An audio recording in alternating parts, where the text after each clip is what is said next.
Good morning, students. Good morning. Sit down. জানো তো আগামীকাল 15ই আগস্ট স্বাধীনতা দিবস। আজ সেই বিষয় নিয়ে কিছু আলোচনা করছি। 1947 সালের 15ই আগস্ট ইংরেজদের অধীনতা থেকে আমরা মুক্ত হয়ে স্বাধীনতা লাভ করেছি।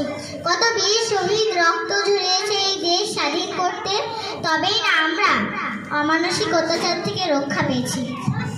ম্যাম, আমাদের হিরো কারা ছিল? আমাদের হিরো ছিল নেতাজি, ক্ষুদিরাম, আশফাকুল্লাহ, রাসবিহারী, ভগৎ সিং, গান্ধীজি, আরো সব বীর শহীদরা। ম্যাম, তারা কি কষ্ট পেয়েছিল? তাদেরকে জেল, জরিমানা, ফাঁসি, দেশান্তর, দ্বীপান্তর সমস্ত কিছু করা হয়েছিল, তবু তারা থেমে যায়নি। যাক, আজ এই পর্যন্তই থাক। আগামীকাল তোমরা সবাই সকাল সকাল এসো। তোমরা সবাই ভালো থেকো।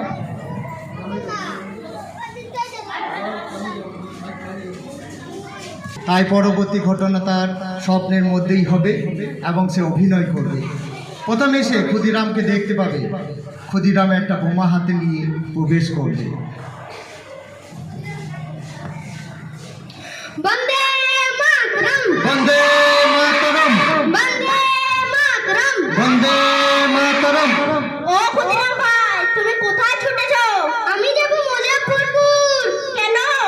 ওখানে অত্যাচারী নরহত্যা হচ্ছে। সে কে? কিংসফোর্ড। তুমি কি করতে চাও? আমি বোমা মেরে তাকে নরকে পাঠিয়ে দেবো। আমার ভয় করে। তুমি যাও। কেন? কেন? আমরা কোনদিন তাই আমাদেরকে জানোয়ারের মতো দমন ও অত্যাচার করে বলে। আমার ভয় করে। তুমি যাও। বন্দে মাতরম, বন্দে মাতরম, বন্দে মাতরম। বন্দে মাতরম। আশফাকুল্লাহর প্রবেশ ঘটবে। আশফাকুল্লাহ ছিলেন ভারতের মহান স্বাধীনতা সংগ্রামীদের মধ্যে একজন, যার নেতৃত্বে উত্তরপ্রদেশের কাকরিতে ইংরেজ সরকারের ট্রেন ডাকাতি হয়েছিল। তাকে পরে কাকরি ষড়যন্ত্র মামলায় ফাঁসি দেয়। ও আশফাকুল্লাহ ভাই, তুমি রেল লাইন ধারে আমার কি ভাবছো?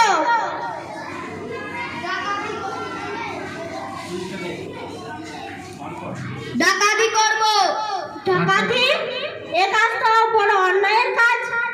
অন্যায় বটে, কিন্তু যারা আমাদের ডাকাতি করেছে, শোষণ করেছে, আমরা তাদের হয়ে ডাকাতি করব। কিভাবে?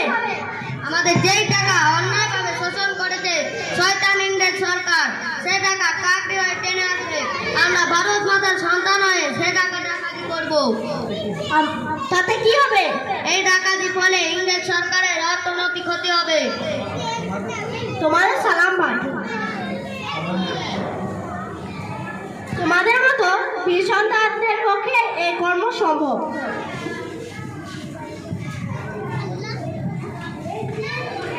ভগৎ সিং, যার নাম না করলে স্বাধীনতার স্বপ্ন পূরণ হতো না, যাকে ইংরেজ সরকার লাহোর ষড়যন্ত্র মামলায় ফাঁসি দেয়। জিন্দাবাদ, জিন্দাবাদ। ইনি সেই মহান বিপ্লবী ভগৎ সিং না? ভাই, আমি ভগৎ সিং। হাতে তোমার কি ভাই? বোমা আছে। বোমা? ভয় পেও না, আমরা মানুষ মারবো না। তাহলে তবে তুমি কি করতে চাও? আগে তুমি অনেক দুঃসাহসিক কাজ করেছো, সেগুলি দরকার ছিল, কিন্তু এখন আইন সভাকে পণ্ড করতে চাই। ধরা পড়লে তোমার শাস্তি হবে।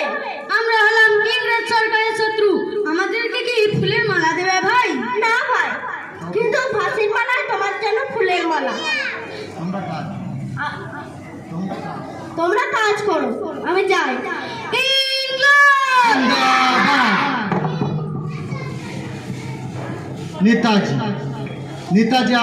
নেতাজিকে আমরা স্বাধীনতা সংগ্রামী একজন আদর্শ আইকন মানি। দেশের স্বাধীনতার জন্য তিনি সুখ শান্তি ত্যাগ করে দেশ বিদেশে ঘুরে বেরিয়েছেন এবং দ্বিতীয় বিশ্বযুদ্ধ চলাকালে ইংরেজদের সঙ্গে আজাদ হিন্দ বাহিনী নিয়ে যুদ্ধ করেছেন। জয় হিন্দ, জয় হিন্দ। আজাদ হিন্দ ফৌজ ভারতবর্ষের স্বাধীনতার জন্য ব্রিটিশদের বিরুদ্ধে লড়াই করছে। তোমরা আমাকে রক্ত দাও, আমি তোমাদের স্বাধীনতা দেবো। আমার ছাড়াও নাও নেতাজি। তুমি স্বাধীনতা চাও না? আমরা স্বাধীনতা পেয়ে গেছি নেতাজি। ও, তোমরা স্বাধীনতা পেয়ে গেছো? হ্যাঁ নেতাজি। কিন্তু আমার জেলারা শেষ হয়নি। আজ আমি জাহাজ থেকে দুষ্ট অত্যাচারীদের কান্না শুনতে পাই। কিন্তু আমরা আমাদের লোকে ভোট দিয়ে সরকার বানাই, নেতা বানাই। সত্য বলছো? তবে তাই হবে, যতটুকু পাগল আর কি। আমি যাই দেখি প্লেন আমায় কোথায় নিয়ে যায়। জয় হিন্দ! জয় হিন্দ! জয় হিন্দ! জয় হিন্দ! যার নাম না করলে আমাদের স্বাধীনতার ইতিহাস অসম্পূর্ণ থেকে যাবে। সে অহিংসবাদী নেতা ছিলেন আমাদের বাপুজি বা গান্ধীজি।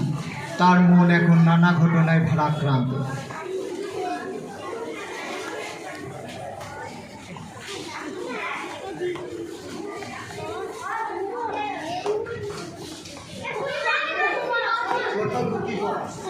ছোট ধুতি পরা এক লোককে দেখছি।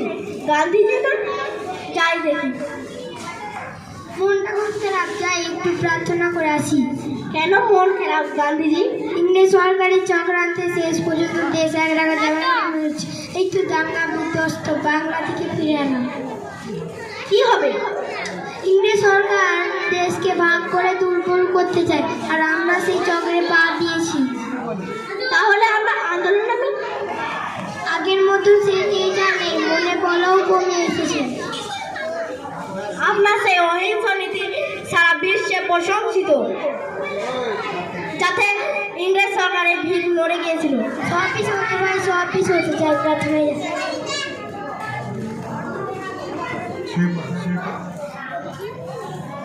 Boom!